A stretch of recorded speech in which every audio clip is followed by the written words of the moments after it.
कौन सा टॉपिक है? टॉपिक पे अपन बात करने जा रहे हैं। आज के दौर में आपको पता है कि भारत जो है कई चीजों का कैपिटल बन चुका है। आज भारत में बीपी के पेशेंट बहुत ज्यादा है। बीपी का कैपिटल माना जाता है कि हाई ब्लड प्रेशर और लो ब्लड प्रेशर में भारत आगे आता है। उसी प्रकार अगर डायबिटीज की बात की जाए, मधुमेह की बात की जाए, तो भारत इस क्षेत्र में भी आगे है। इसके अलावा भारत में पेट संबंधी रोग ज्यादा है।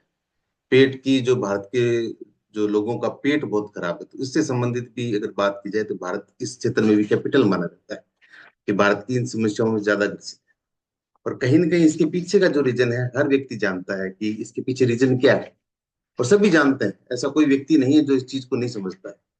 लेकिन हमारी लाइफस्टाइल इतनी हमने खराब कर ली है और हम उन चीजों के पीछे भाग रहे हैं जो हमारे लिए हार्मफुल नहीं है, जो हमारे लिए अच्छे नहीं है, जो हमें एक अच्छा जीवन नहीं दे सकते, तो भी हम चाह चाहे अनचाहे हम उस चीजों को गलती करते रहते हैं। आज के दौर में आपने एक चीज नोट की होगी, हम रात को जब सोते हैं तो हमारा मोबाइल हमें सुलाता है, और जब हम उठते हैं तो हमारा मोबाइल ही हमें उठाता है। और सबसे बड़ी बात है कि आपसे पहले आपको मोबाइल उठ जाता है, क्योंकि भागदौड़ भरी जिंदगी में हमने सबसे ज्यादा, जो आज के दौर की बात की जाए, सबसे ज्यादा जिसको हमने प्रायोरिटी में रखते हैं, जो प्राथमिकता रखते हैं, मोबाइल को देते हैं। जिसके माध्यम से मोबाइल आने के बाद में लोगों को, आपने देखा, सुविधाएं बढ़ने के बाद में बीमारियां ज्यादा बढ़ी है। रीजन क्या है? लोग आलसी हो गए हैं। लोग काम करने की प्रवृत्ति को समझ ही नहीं पा रहे हैं। लोगों ने पसीना बहाना बंद कर दिया है। और एक सबसे बड़ी बात, हर व्यक्ति जानता है, जो व्यक्ति पसीना नहीं बहाता है ना, वो व्यक्ति चिंता, अवसाद, एंजाइटी, डिप्रेशन, इन चीजों से ज्यादा ग्रसित हो जाता है। और एक चीज और मानिएगा, जो व्यक्ति एंजाइटी, डिप्रेशन और इन चीजों से जो ज्यादा ग्रसित होता है, तो उनकी सबसे ज्यादा जो भीड़ होती है वो कहाँ पे होती है? हॉस्पिटल में होती है। आप मानिएगा, जो व्यक्ति ज्यादा चिंता करता है, जो ज्यादा अवसाद में रहता है, जो ज्यादा डिप्रेशन में है, तो उन लोगों को हॉस्पिटल ही जाना पड़ता है।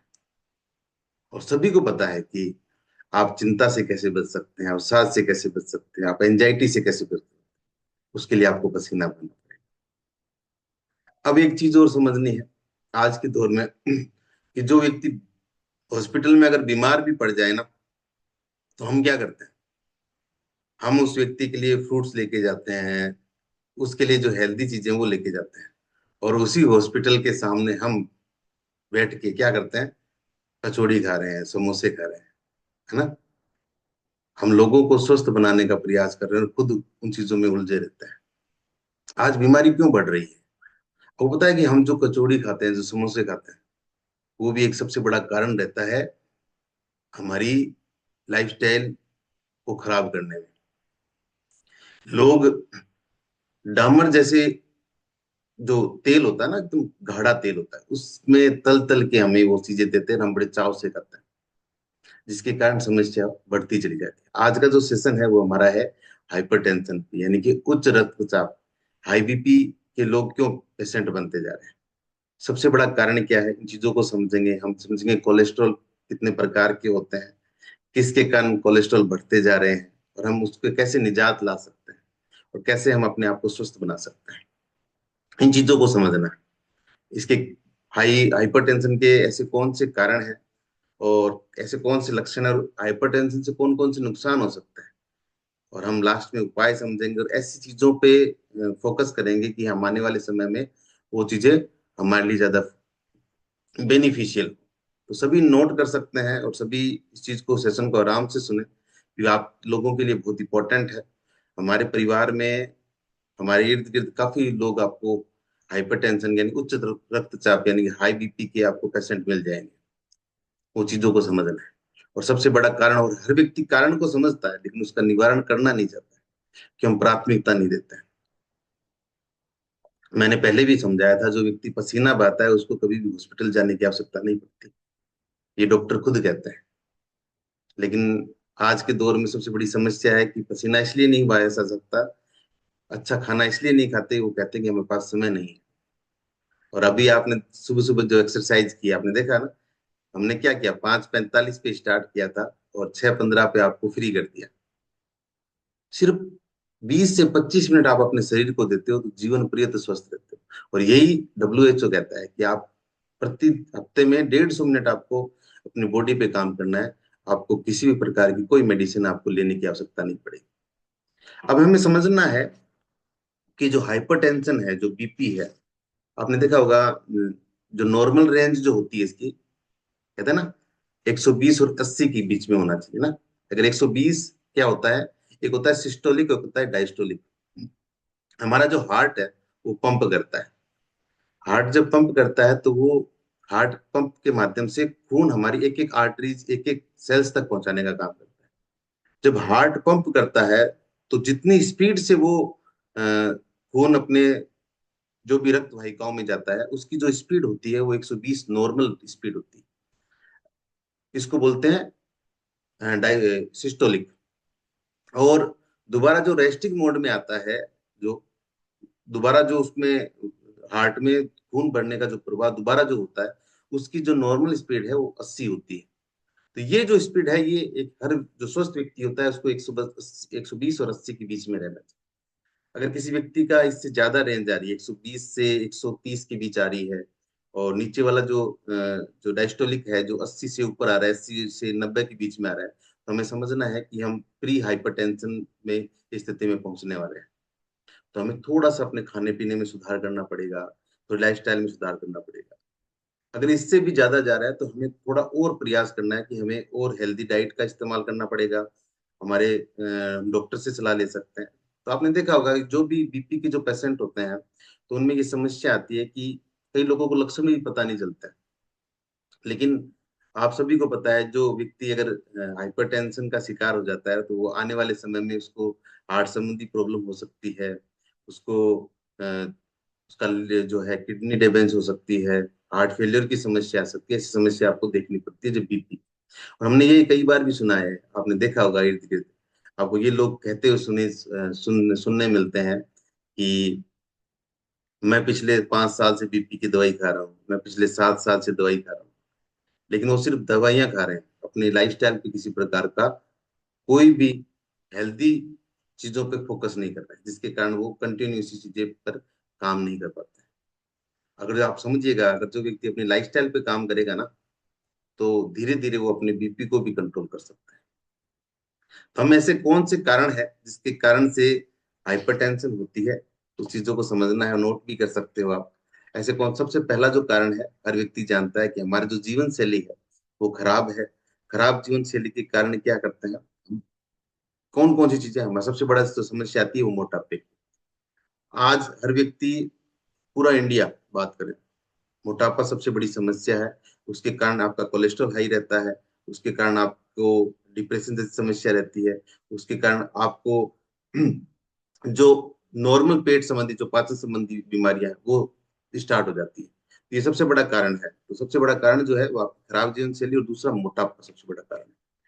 अब आपको समझना है, इसके अलावा आज के दौर में लोग क्या है, नमक का ज्यादा सेवन करते हैं। और मैंने कई बार सेशन भी लिया है, नमक आपको कितनी रिक्वायरमेंट रहती है। हर व्यक्ति को प्रतिदिन 5 ग्राम आपको नमक आपकी रिक्वायरमेंट है। अगर आप 5 ग्राम से अगर ज्यादा आप नमक खाते हो तो आपके लिए वो अनहेल्दी है। आपको पता होना चाहिए, अगर एक चिप्स का पैकेट भी अगर आप अपने बच्चों को या खुद खाते हो तो उसमें लगभग 7 से 8 ग्राम नमक मिलता है। तो एक चिप्स का पैकेट आपको पूरे दिन जितनी नमक की क्वांटिटी चाहिए उससे एक्सेस एक चिप्स का पैकेट पूरा कर देता है, लेकिन हम बड़े चाव से खा लेते हैं। ऐसी समस्या में हाइपरटेंशन की ज्यादा समस्या रहती है। दूसरा जो है, जो लोग नशे करते हैं, शराब है, धूम्रपान है, वो भी इसका कारण बनता है। इसमें कोलेस्ट्रॉल की मात्रा लोग ज्यादा बढ़ जाती है। नेक्स्ट जो है, एक्सरसाइज बहुत इंपॉर्टेंट पार्ट है। जो व्यक्ति एक्सरसाइज नहीं करता, उन लोगों को भी क्या है, ये समस्या आती है। और मैंने कई बार लोगों को ये अपने सेशन में समझाया है कि हमारे लिए नींद बहुत इंपॉर्टेंट पार्ट है। और नींद जो व्यक्ति पूरी तरह से लेता है उसको काफी बीमारियों से निजात मिल सकता है। लेकिन नींद वो पर्याप्त मात्रा में लेते नहीं। लोग रात को 1 बजे सो रहे हैं, सुबह कई व्यक्ति 4 बजे उठ के एक्सरसाइज कर रहे हैं या मेडिटेशन कर रहे हैं, वो भी आपके शरीर के लिए अच्छी बात नहीं है। अगर आप अपनी नींद को 7 से 8 घंटे की कंप्लीट कर रहे हो तो आप अपने जीवन को बेहतर जीवन शैली में ढाल रहे हैं। नींद बहुत इंपॉर्टेंट कारण है। इसके अलावा डायबिटीज और थायराइड, ये भी हाई BP के शिकार होते हैं। यानी कि ये लक्षण होते हैं जिनको मोटापा है, जिनको थायराइड है, जिनको डायबिटीज है, ये भी सबसे बड़ा कारण है। एक कारण रहता है कोलेस्ट्रॉल का। और कोलेस्ट्रॉल को समझना है कि कोलेस्ट्रॉल जिन व्यक्तियों के बढ़ा हुआ है, बैड कोलेस्ट्रॉल की बात कर रहा हूँ ना, बैड कोलेस्ट्रॉल किसी व्यक्ति का बढ़ा हुआ है तो आप समझ जाइएगा कहीं ना कहीं वो अ, हमारे शरीर में जो खून है उसको प्रवाहित करने का जो मार्ग है वो अवरुद्ध कर देता है, रोकने का प्रयास करता है। आपने देखा होगा कि जैसे घर में आपको जब पाइप होता है ना, पानी का जो पाइप होता है उसको अगर आगे से दबा दिया जाए तो बहुत प्रेशर बहुत तेज हो जाता है, बीच में अगर उसको दबा दिया तो प्रेशर से पानी निकलता है। वही होता है, इसका मतलब कहीं ना कहीं हमारी आर्टरीज में भी कोलेस्ट्रॉल जब जमा हो जाता है तो खून का जो प्रवाह वो तेज हो जाता है, जिसके कारण क्या है, हमारा जो हार्ट है वो तेज पंप करने लग जाता है। तब हमें क्या होता है, आपका जो नॉर्मल रेंज से हमारा ज्यादा मात्रा में पहुंच जाता है। अब समझना है कोलेस्ट्रॉल, देखो कोलेस्ट्रॉल होता क्या है, खून में जो फैट जमा होता है उसी को कोलेस्ट्रॉल बोला जाता है, जो लीवर के द्वारा होता है। अब आपको जैसे कोलेस्ट्रॉल है जिसकी नॉर्मल रेंज जो होती है ना वो 200 mg होती है। अब कोलेस्ट्रॉल किस कारण से बढ़ता है, कोलेस्ट्रॉल बढ़ने का सबसे बड़ा जो कारण है वो है, जैसे लोग क्या है, मिल्क, दूध, दूध में भी कोलेस्ट्रॉल ज्यादा मात्रा में होता है। बटर हो गया, चीज हो गया, मीट हो गया, मछली हो गया, अंडे हो गए, इसमें कोलेस्ट्रॉल ज्यादा होता है। एक होता है ट्राइग्लिसराइड, है ना, ट्राइग्लिसराइड बहुत ध्यान से देखिएगा। ट्राइग्लिसराइड अगर आपका बढ़ा हुआ है, इसकी नॉर्मल रेंज जो है वो 150 mg के बीच में कम होनी चाहिए, 150 mg से कम होनी चाहिए। अगर ये बढ़ा हुआ है तो हमें कुछ चीजों पे कंट्रोल करना पड़ेगा। तो ट्राइग्लिसराइड किसके कारण बढ़ता है, जब जो भी हम ऑयली चीजें ज्यादा खाते हैं, ऑयली चीजें हैं, आप फास्ट फूड ज्यादा खा रहे हैं, बाहर का तला भुना ज्यादा खा रहे हैं, कचौड़ी समोसे जो भी खा रहे हैं, उससे ट्राइग्लिसराइड बढ़ता है। और इसके कारण क्या है, हमें हाई बीपी का ज्यादा दिक्कत रहती है। एक होता है एचडीएल, एचडीएल को हम एक तरह से हमारे लिए गुड कोलेस्ट्रॉल बोला जाता है। इसकी जो नॉर्मल रेंज है वो 40 से 60 mg के बीच होनी चाहिए, इसको गुड कोलेस्ट्रॉल। ये खून की नलियों में जो भी चर्बी जमा होती है ना हमारे, जो आर्टरीज में जो भी चर्बी जमा होती है उसको रिमूव करने का काम करता है। इसलिए एचडीएल को बढ़ाने का प्रयास करना है। जब एचडीएल बढ़ेगा तो हमारा जो हार्ट है वो प्रॉपर तरीके से वर्क करता है ना। एक होता है एलडीएल, एलडीएल होता है जो इसको बैड कोलेस्ट्रॉल बोला जाता है। और ये बैड कोलेस्ट्रॉल जब होता है, इसका जो नॉर्मल रेंज होती है वो 100 mg से नीचे होनी चाहिए। अब ये अगर ज्यादा मात्रा में रहेगी तो हमारे क्या है, बीपी की, हार्ट संबंधी प्रॉब्लम होती है। एक होता है वीएलडीएल, ये भी समझना है। इसकी जो नॉर्मल रेंज है वो 30 mg होती है, लेस देन 30 mg। तो जिन व्यक्तियों के वीएलडीएल और एलडीएल और ट्राइग्लिसराइड ये बढ़ा हुआ है, तो इसको कम करना बहुत जरूरी है।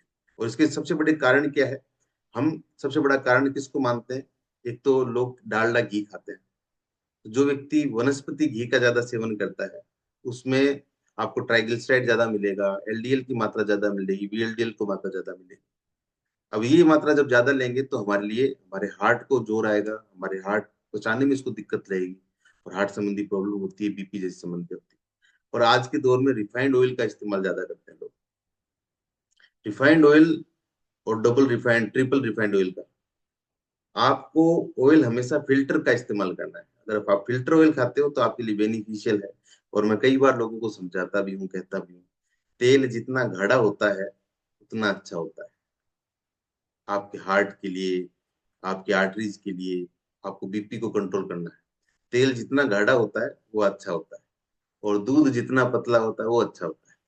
अब कोई व्यक्ति क्या है, दूध में हाथ डाल के देखता है कि मेरे हाथ में जमा या नहीं जमा है, चेक करता है, वो अच्छी बात नहीं है, क्योंकि उसमें हाई मात्रा में के कोलेस्ट्रॉल की मात्रा ज्यादा होती है।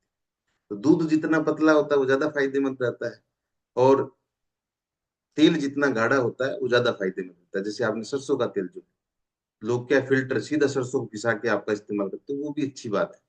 तो है, इसके अलावा चीनी है, नमक है, चाय है, ये चीजें भी हमारे कोलेस्ट्रॉल लेवल को बढ़ाती है। और पिज्जा बर्गर, आजकल लोग पिज्जा बर्गर का ज्यादा इस्तेमाल करता है, इसके कारण ये समस्या आती है। एक चीज और रहती है कि लोग कम पोटेशियम का इस्तेमाल करते हैं। जब पोटेशियम की मात्रा शरीर में कम आती है तो भी हमारे हाइपरटेंशन की समस्या रहती है। और एक समस्या आती है किडनी, आप पानी कम पीते हैं तो किडनी संबंधी रोग आता है। इसलिए इस क्लब में हम ये सिखाते हैं कि आपके 20 kg पे आपको 1 लीटर पानी पीना है।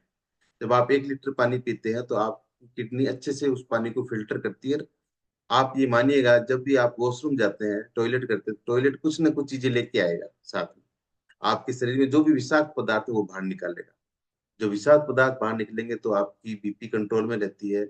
आपको कभी भी डिहाइड्रेशन नहीं होता है, आप अच्छा महसूस करते हो, और आपकी जो स्किन है वो ग्लोइंग होती है। ये चीजें फायदेमंद रहती है। एक होती है परिवार। अगर किसी व्यक्ति के परिवार में हार्ट संबंधी प्रॉब्लम रही है, बीपी हुई है, तो वो भी, लेकिन मैं ऐसा मानता हूँ, और ये होना भी चाहिए, ये सिर्फ 30% रोल है। अगर आप लाइफस्टाइल को बेहतर बना सकते हो तो आपके परिवार में किसी के बीपी है या हार्ट संबंधी प्रॉब्लम है, तो ये जरूरी नहीं आपके हो। अगर आप अपनी लाइफस्टाइल को बेहतर बनाएंगे तो जरूरी नहीं कि आपके भी वो चीज हो। अब आपको ये समझना है, जिनकी हाई बीपी रहती है तो ऐसे कौन से सिम्टम्स है, कौन से लक्षण है जिसके कारण ये समस्या आती है, देखने को मिलती है। जिनको ज्यादा हाइपरटेंशन रहती है, उच्च रक्तचाप रहती है, उनको सबसे बड़ी दिक्कत आती है सर दर्द की। उनको सिर दर्द की बहुत बड़ी समस्या रहती है। उनको छाती में भी दर्द हो सकता है। तो बार बार ऐसे लगे कि मुझे छाती में दर्द है, तो उनको कहीं ना कहीं हाई बीपी की समस्या रहती है। सांस लेने में कठिनाई, देखो सांस का बहुत बड़ा रोल है, और हर व्यक्ति को समझना है। जिनको सांस लेने में कठिनाई आ रही है तो वो भी हाइपरटेंशन की समस्या है। अब सांस को भी समझना है, अपनी सांसों को गहरा बनाना है। लोग समझ ही नहीं पाते हैं सांसों को कैसे गहरा बनाना है। मैं एक दिन पहले भी समझा रहा था, अपनी जो बाई नाक है, आप कोशिश करें अपनी बाई नाक में हमेशा एक नाक, दाई नाक को बंद करके बाई नाक से सांस लेना स्टार्ट करें, और उसको बड़ी गहराई तक और लंबी सांसें लेने का प्रयास करें। और जिसकी बाई नाक से आप सांस ज्यादा लेंगे तो आपकी जो सांसों की गहराई ज्यादा बढ़ती है। और जो लोग गहरी सांसें लेते हैं उनका जीवन भी लंबा होता है, प्लस बीपी जैसी समस्या है उससे भी आप धीरे धीरे धीरे वो कंट्रोल में आती है। ये बहुत बड़ी बात है। तो जैसे हर व्यक्ति बताता है कि बीपी में अनुलोम विलोम कराया जाता है, तो रियलिटी बात यही है कि उसमें आपको सांस की जो है वो प्रैक्टिस करवाई जाती है, प्राणायाम कराया जाता है, जो आपके सांस हमेशा अच्छे रहे। तो सांस की कठिनाई रहती है उन व्यक्तियों को। नेक्स्ट जो है, नाक में खून भी आ सकता है। तो नाक में अगर खून आ रहा है तो कहीं ना कहीं ये समझना है कि हमारे ये हाइपरटेंशन की समस्या है। कई व्यक्तियों को खून की उल्टियां भी हो जाती है, और कई व्यक्तियों को आंखों में खून के धब्बे दिखाई देते हैं। तो ये भी एक समस्या रहती है हाइपरटेंशन की। कई व्यक्तियों को ये भी रहता है कि जब वो टॉयलेट जाते हैं तो टॉयलेट के साथ में उनको खून जैसे यानी खून आ जाता है, तो ये भी हाइपरटेंशन का एक लक्षण है। और धीरे धीरे लोगों की जैसे जैसे हाइपरटेंशन होता है तो उनका जो याददाश्त होती है वो कमजोर होती चली जाती है। डिसीजन मेकिंग कमजोर हो जाता है। नींद नहीं आती है उन व्यक्तियों को। और कई बार ऐसे लगता है कि कानों में कुछ घंटियों जैसी आवाज आती है। ये हाइपरटेंशन के कारण होते हैं व्यक्ति। और जिस जब व्यक्ति हाइपरटेंशन में होता है, बीपी जब ज्यादा होता है, तो उसको चिड़चिड़ापन ज्यादा रहता है, गुस्सा ज्यादा आता है। और जब आप देखेंगे जिसको बीपी रहती है तो कहते हैं बीपी बढ़ गया है। जो व्यक्ति गुस्सा करता है तो आप अपनी नॉर्मल से कहने लग जाते हैं कि लगता है इसका बीपी बढ़ गया है। तो ये बात सही है, जिस व्यक्ति को गुस्सा ज्यादा आता है इसका मतलब कहीं ना कहीं उसका बीपी बढ़ा हुआ है। तो ये चीजें हैं, ये सिम्टम्स होते हैं। अब हमें ऐसे कौन से नुकसान है जिसके कारण अगर आपके हाइपरटेंशन है तो नुकसान हो सकता है। नुकसान सबसे बड़ा समस्या है, जो व्यक्ति बीपी का पेशेंट होता है धीरे धीरे उसको हार्ट संबंधी प्रॉब्लम होती है, हार्ट फेल्योर की भी समस्या आ जाती है। और जो व्यक्ति हार्ट संबंधी या बीपी जैसी समस्या होती है, धीरे धीरे उसकी किडनी फेल्योर के चांसेस रहते हैं, किडनी में दिक्कत आ जाती है। कई बार उनकी धड़कन रुकने का रुक जाती है व्यक्तियों की। गुर्दे जैसे गुर्दे भी दिक्कत आती है, गुर्दे संबंधी समस्याएं या किडनी संबंधी समस्या। इसके अलावा जो बहुत ज्यादा जिनकी हाइपरटेंशन रहती है वो पागलपन या लकवे जैसी समस्या में आ सकती है। स्ट्रोक बने लग जाते हैं लोग, ब्रेन स्ट्रोक की शिकार हो जाते हैं। सब क्या है, इसी का कारण बनता है। क्योंकि खून में क्या है, ऑक्सीजन की सप्लाई होती है खून के माध्यम से हमारे एक एक आर्टरीज में, एक एक सेल्स में। जब आपको हाइपरटेंशन होती है, क्योंकि कई कारण होते हैं, अवसाद भी होता है, आपकी कोलेस्ट्रॉल भी होता है। जब खून की सप्लाई में ऑक्सीजन बाधित होती है, हमारे आर्टरीज के एक एक सेल्स तक नहीं पहुंच पाती है, तो ऐसी समस्याएं आती है। ये तो मैंने कुछ चीजें बताई थी। अब आपको मैं कुछ इसके उपाय बताता हूँ, वो आप नोट भी कर सकते हो और हमें ऐड भी करना है उन चीजों को। तो हर व्यक्ति जानता है, उपाय तो लगभग सभी को सिमिलर पता भी होता है, लेकिन इस क्लब के माध्यम से हम ये चीजें समझाते हैं आपको कि हमें जागरूक रहना है। अगर हमारी ये समस्या है तो हम कोशिश करेंगे हम उस जीवन शैली को अपनाएं जिससे हम दोबारा स्वस्थ रह हो सकते हैं। और दूसरा, अगर हमारे ऐसी समस्या नहीं है तो हम उसी जीवन शैली को अपनाएंगे जिससे हम आने वाले वक्त में हमें ये कभी समस्या आए ही नहीं। तो सबसे बड़ा पहला जो उपाय है वो है हमें स्वस्थ जीवन शैली, इसको अपनाना है। और हमेशा पसीना बहाना बहुत इंपॉर्टेंट है, यानी एक्सरसाइज हमारे जीवन का प्राथमिकता में रखनी है। और ये व्यक्ति हर बार सुनने को मिलता है कि मेरे पास समय नहीं है, तो समय निकालना है। हर व्यक्ति को 24 घंटे मिले हैं। 24 घंटे में आप अपने शरीर को 1 घंटा देना जरूरी है। जो व्यक्ति अपने शरीर को 1 घंटा देगा उसका जीवन हमेशा लंबा रहता है, स्वस्थ रहता है, हमेशा ऐसी समस्या नहीं आती। नेक्स्ट जो एक कारण रहता है वो तनाव। कोशिश करनी है हमें स्ट्रेस कम से कम आए। तो स्ट्रेस के लिए क्या है, अगर जो व्यक्ति पसीना बहाएगा उसको ऑलरेडी स्ट्रेस आएगा ही नहीं। जो एक्सरसाइज करेगा उसका स्ट्रेस लेवल कम हो जाता है, क्योंकि हैप्पी हार्मोन जनरेट हो जाता है। मैंने कई बार आपको इस पे सेशन भी दिया है कि डोपामाइन का लेवल जो है इंक्रीज हो जाता है। जब डोपामाइन का लेवल इंक्रीज होता है तो आपका स्ट्रेस जो है वो कम हो जाएगा। नेक्स्ट जो है पोटेशियम युक्त आहार का सेवन करना है। कोशिश करनी है हमारे जो भी हम खाना पीना कर रहे हैं वो उसमें पोटेशियम की क्वांटिटी ज्यादा होनी चाहिए। हमारे खाने में ओमेगा 3 की क्वांटिटी ज्यादा होनी चाहिए। ओमेगा 3 हमारे पर्याप्त मात्रा में होना चाहिए। ओमेगा 3 आपके हार्ट को क्या करता है, आपको हार्ट को हमेशा सेव रखता है, हार्ट को हमेशा पंपिंग में उसको मदद करता है। नेक्स्ट जो है आपको बीटा हार्ट की रिक्वायरमेंट रहती है, यानी आपके शरीर में कुछ न्यूट्रिशन में ऐड करवा सकता हूँ। जैसे बीटा हार्ट आप इस्तेमाल करेंगे तो आपकी कोलेस्ट्रॉल संबंधी जो समस्या है उससे आप निजात मिल सकता है। तो इन चीजों का जब इस्तेमाल करेंगे, आपका जैसे नाइट्रिक ऑक्साइड है वो भरपूर मात्रा में होना चाहिए आपके शरीर में। जब नाइट्रिक ऑक्साइड रहेगा तो आपको जो हमारी आर्टरीज की जो सेल्स होती है उनको चौड़ा करता है, जिससे आपका खून का जो प्रवाह है वो एकदम प्रॉपर तरीके से जा सके और कभी भी आपको हार्ट संबंधी प्रॉब्लम नहीं हो। कुछ चीजें हैं आपको इसके अलावा स्वस्थ जीवनशैली में आप आहार बहुत इंपॉर्टेंट है।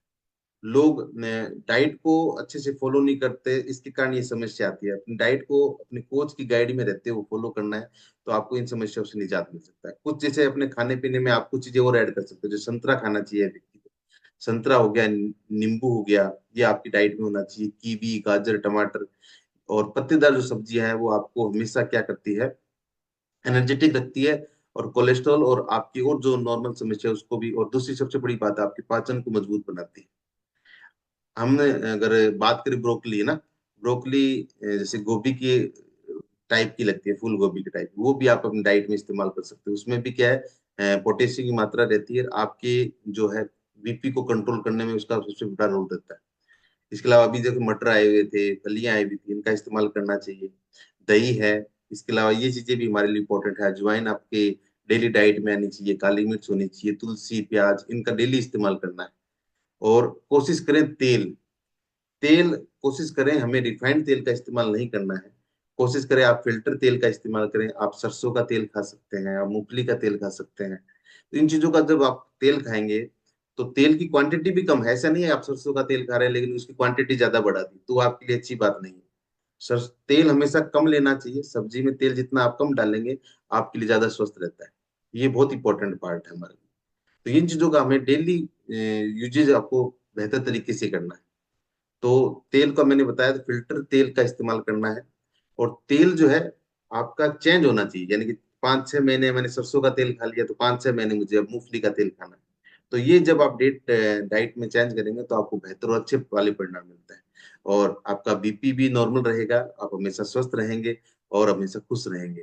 क्योंकि हर व्यक्ति चाहता है कि मुझे किसी प्रकार की मैं दवाई नहीं लूं। तो आप अपनी दवाइयों से बचना चाहते हो, अपने जीवन को स्वस्थ बनाना चाहते हो, तो आपको इस पे काम करना पड़ेगा।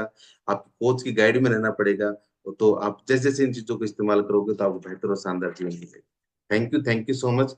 काफी समय मैंने आप लोगों का ले लिया है।